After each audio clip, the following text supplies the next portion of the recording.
This is Skorpius Optimus. Welcome to the channel. If this is your first time, I do point of view content, and today we're going to hedge this bush. We are going to drop it down about 12 inches, and we are going to demonstrate how easy it can be and some techniques that are involved in it. So stay tuned. Watch, like, subscribe. Get it close to cold start. They usually don't have to be, but it's getting cooler now. In December, give it a slow increase.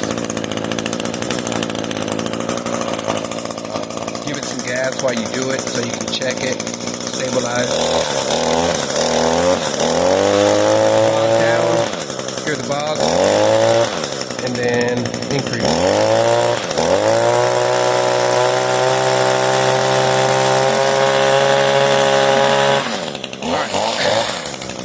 So I just cut this about a month or two ago.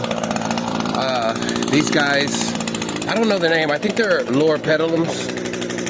Don't quote me on it. But they grow sporadically. And in cooler months, as you can see, they start to take off. So these are really hardy for our zone in 9A.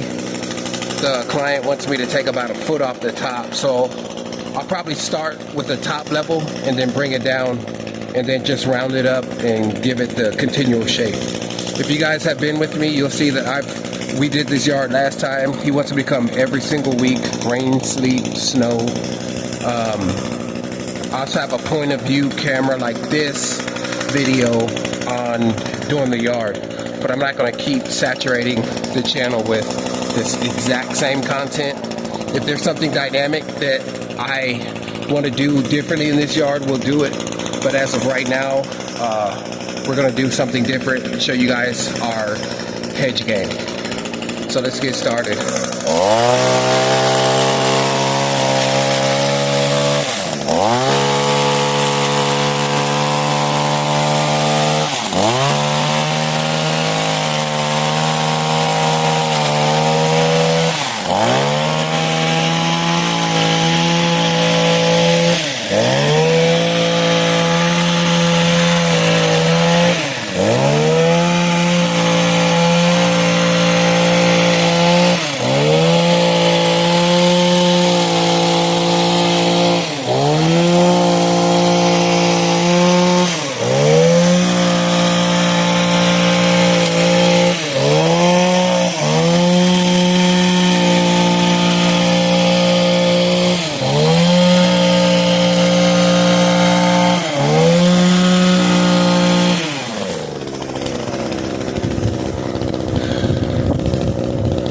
There's a lot of pollen coming off of there, so I'm putting my face mask on.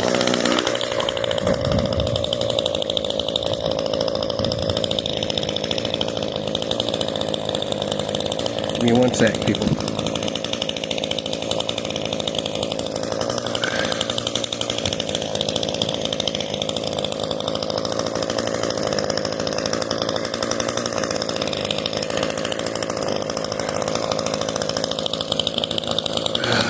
I might edit that out because that's unnecessary.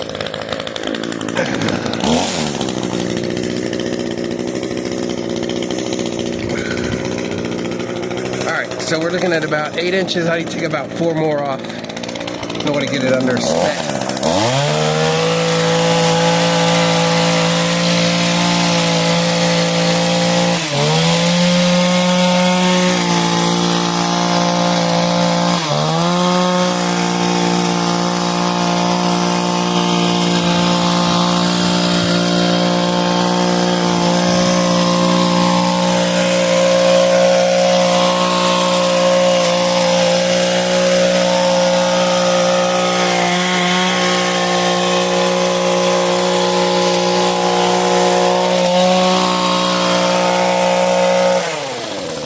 Okay, so as you can see, that's a good 12 inches, a good foot off the top. I got a 2-foot blade right here, so it's about perfect. Problem is, it looks totally massacred. But these things go crazy when you trim them, and they actually bulk up and build out more. Since these have a high hardiness, they don't get the shock of other plants, especially if I'm not taking off more than a third of the body of the greenery. So now that I have that as my preset, I'm going to finish out and scorch the rest of the top and then bring the rest of the body into it.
A utility system back here, and that's the advantage of having a big plant like this. It keeps the yard beautiful. They just installed that one down there a few months ago, and the grass barely covered it back. I installed this monument system here a while ago, but I got it pretty level, as you can see. The harder branches in here, you have to cut it at an angle, because if you come flat with the blade and you're trying to cut, it's basically going to skip or catch. And what you do is you tilt that blade maybe about 15 degrees or 10 degrees and give it an angle so that it can catch into your branches or your twigs or whatnot, like this guy here, and it makes it for a smoother process. If you're just doing a cover, like a skim, then you don't necessarily have to, unless one of those branches have grown extremely fast and they're giving conflict with the blade. But I always cut with a little angle on it in the direction that I'm going. And that angle kind of cuts downward into it, and it cuts each of the leaves. Also better, it makes the coverage smoother. If you go flat like this, you can do it, but a lot of the leaves, they just lay down underneath the blade. So keep that in mind when you're trying to do your hedging. These are really good techniques. I'm telling you out of experience, and this is how I train my guys to hedge as well. So since I'm back here, I'm just going to clean up back here and then work my way around the front where it's easier. I like to attack the most complicated things first.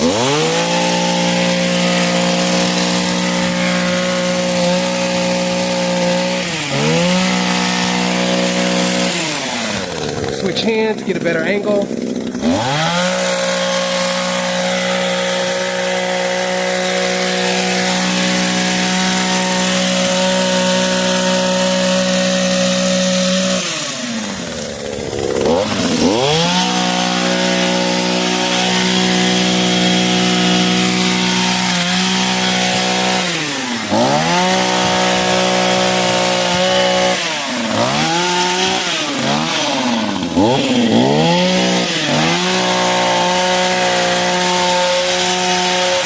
I'm gonna show you guys how to get these little pegs out.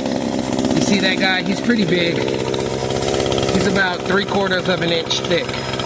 And usually stuff like this is meant for a chainsaw, but you can rotate your blades on the angle of your branch so that you can cut it in smaller increments and speed up the process. So if you cut it straight like this, yes, you can cut it and it takes a good amount of time, but if you rotate that blade around your cut, around your angle of cut, then basically you're cutting it in a pie shape so that the blades get down in there a little bit tighter, faster, and instead of cutting that flat piece of wood, you're cutting it like this, and the blades are coming down on it faster with less stress and less wear on your cutting system.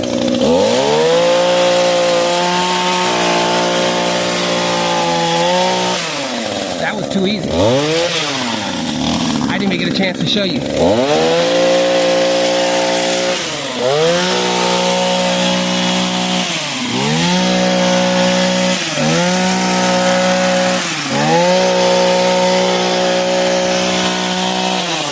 I generally round my corners. Even if I'm doing a square, I'll still come in and taper my corners about 30 to 45 degrees so that they look neat.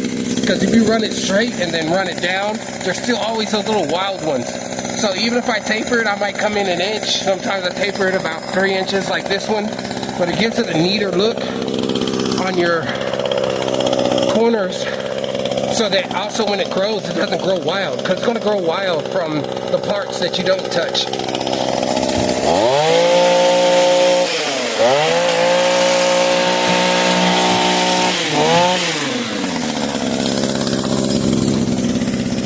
Okay, so I'm gonna check for level right now. It's tilted towards the back a little bit. So I'm gonna come in to the front and bring it down so that it's straight all the way across. And then I'll start concentrating on bodying this Taurus that we're dealing with right here, or half Taurus, because it's not a donut actually.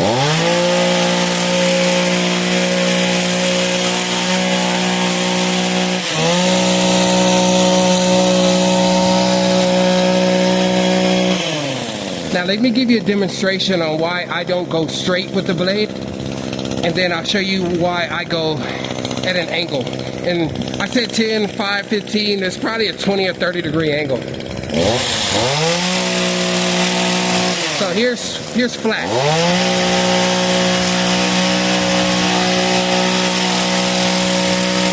You see it catching? Now let me do it at an angle and watch how much I actually cut while I'm doing it with that angle in there.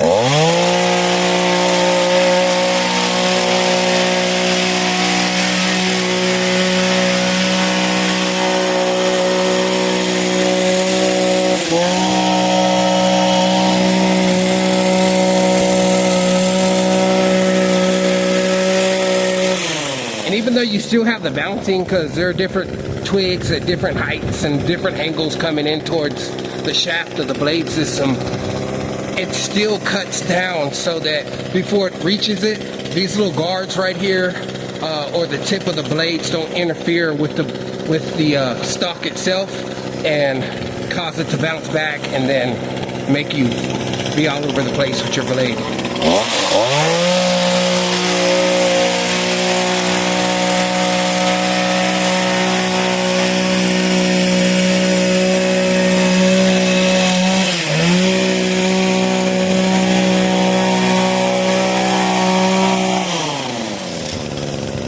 Now, it doesn't take a lot of experience to make this level.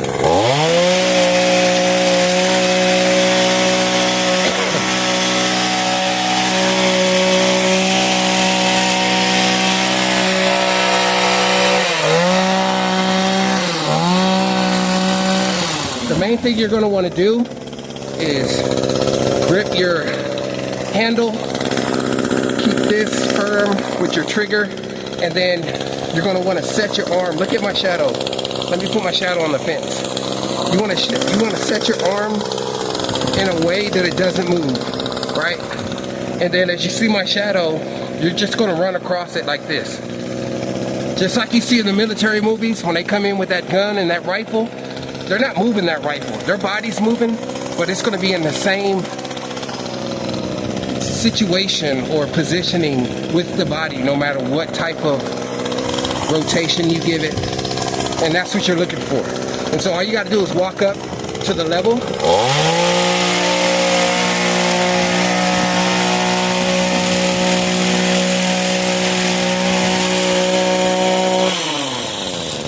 and run it over, and that'll guarantee that it's going to be at the same relative height as the ground descends or whatnot. But this is your regulating hand. So you're not going to regulate with the hand that's carrying the weight of the machine. You're going to regulate with the one that's stabilizing it, okay? And so let's just say right here, I know that it's a little higher. I'm just going to adjust the height of the blade so that while I'm doing it, I can compensate for the variation in the surface. But I pretty much got it perfect. And that's how I like to have it. You see that, guys? If I can drop the camera down, I don't know if it's on my head, so I can't tell if you guys can see how level it is or not. But that's what we're looking for, okay? And I'm just gonna clean it up just a little bit more and push on to the sides.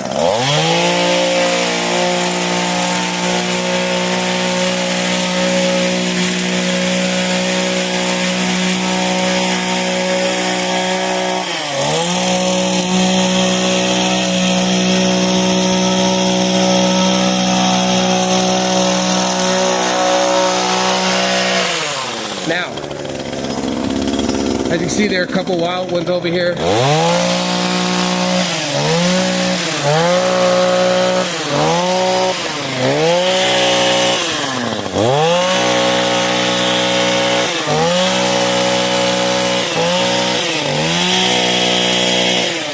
got a lot of upper body strength. You can get freaky with it like I just did. But outside of that, we're good to go. There's one little hair sticking up right here.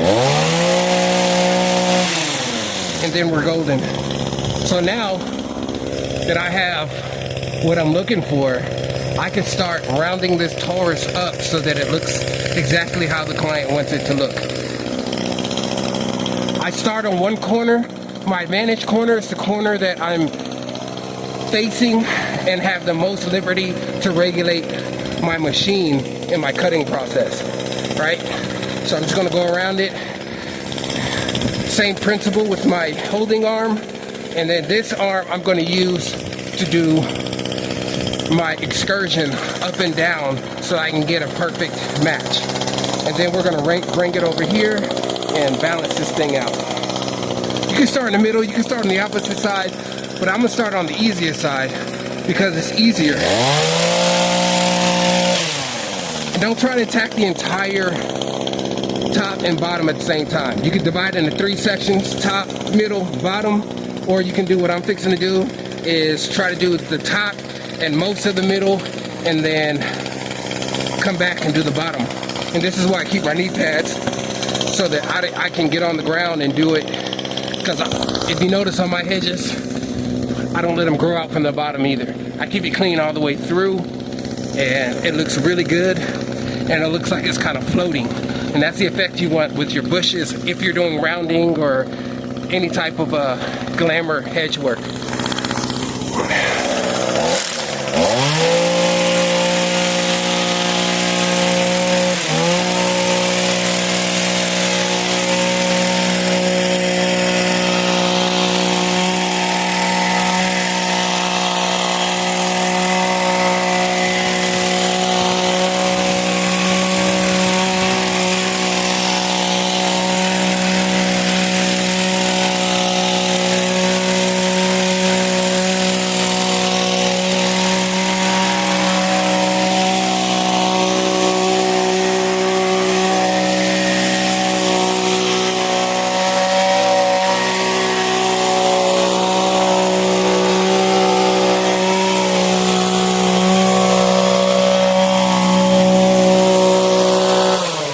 Myself into a corner, but I can always come back and review my work.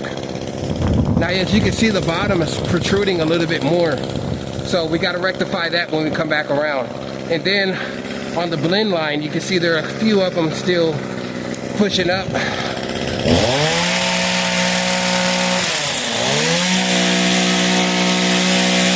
I'm not as good with my left hand as I am my right. If my right was 100%, my left would be like 90% or 85, and so I will switch, but I'm gonna get as far into this corner as I can before I have to.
Okay, so this is what we're looking like.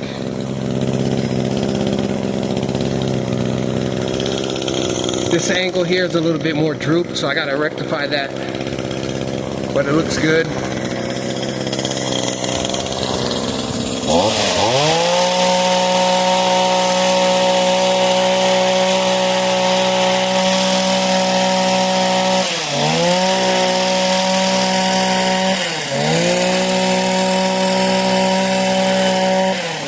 Okay, you see these guys flipping up right there?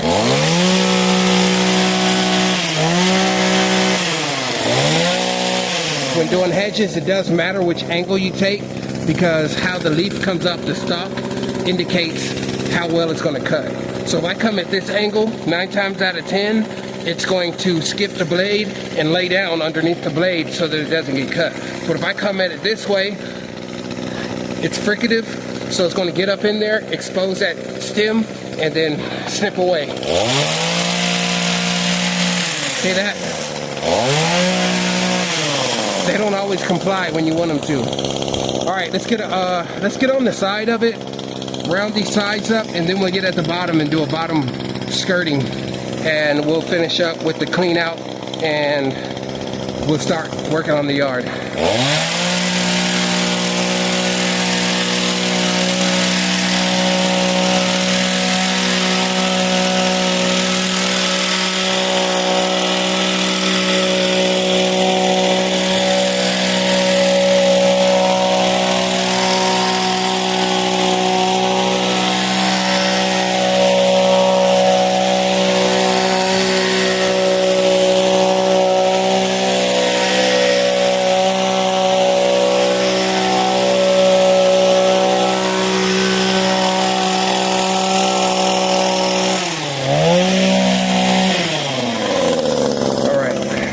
look. Always check your work as you go.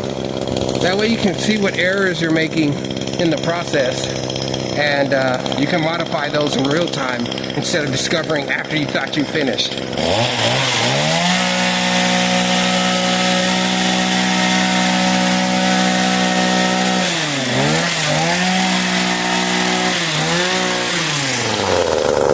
On my knees.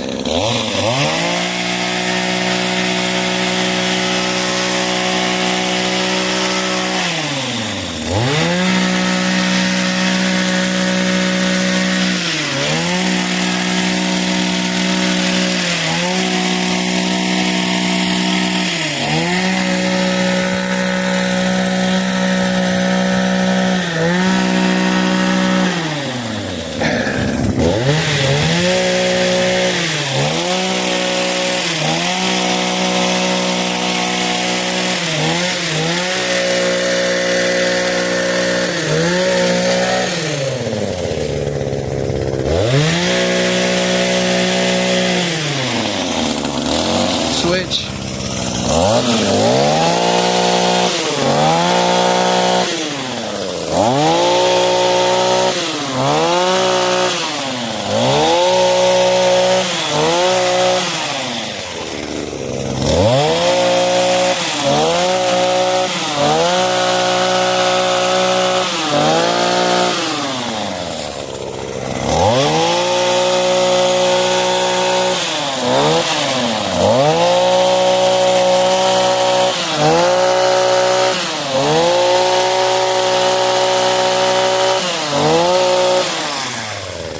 Okay, all right. Now, the way I'm going to do this is I'm going to flip the blade upside down and hit it with my thumb and just do like a bottom skirting skim coat.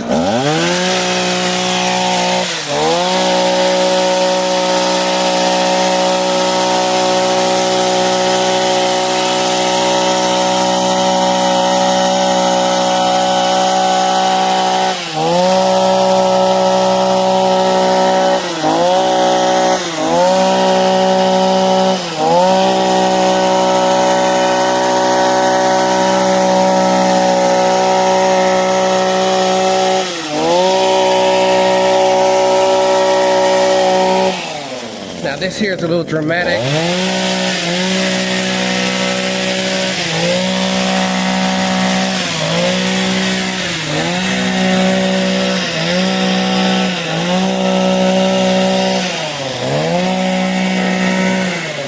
Okay, so we're looking good. Let's step back. Everything looks proportionate, even. This side does look a little more round than that side, but it's based on how the bush is coming out from the main trunk. Here, as you can see, there's a lot missing. I don't know if the camera's picking that up, but it's thicker here, and the branch work is more plush. So those are all factors in consideration, but the overall uniformity of the bush is very, very good. I can get under there and get those weeds with my trimmer. I can get that little small stalk coming out, and this bush is pretty rounded off. Let me get this guy right here.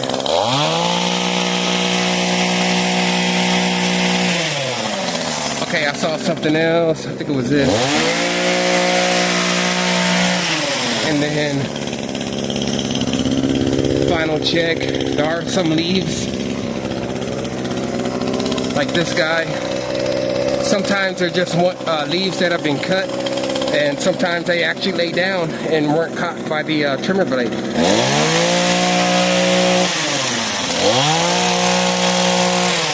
Okay.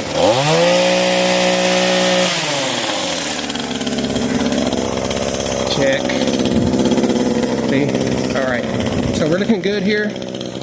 When he grows back, he's going to fill in all the areas that he was trimmed at. So when we cut these little branches and twigs right here, what's going to happen is the resilience of the plant will cause it to sprout back in areas that originally did not have leaf stems. So branches like this will produce stems to make this bush become more plush and fill out with more leaf stems to recuperate its photosynthetic metabolistic process, and it will fill out like this. Yes, it does look marred up at the top, but with experience I know how our bushwork works and our hedges. And so, like with trees, if you manicure them properly, they will become more plush, balanced, healthy, and they'll be more resilient towards disease. So this not only makes it look good and gives the house an appeal, it hides the utilities in the back, but at the same time, it also makes it healthier. And that healthiness will keep it from producing disease and stress and unnecessary and unwanted insect life, things of that nature. So what do you guys think? Looks pretty good? Let me know in the comments. Subscribe if you haven't. I am going to get my rake and work that rake and bag. I'll probably go ahead and bring my trimmer back here too and just start trimming the backyard at the same time, so I have to make multiple trips.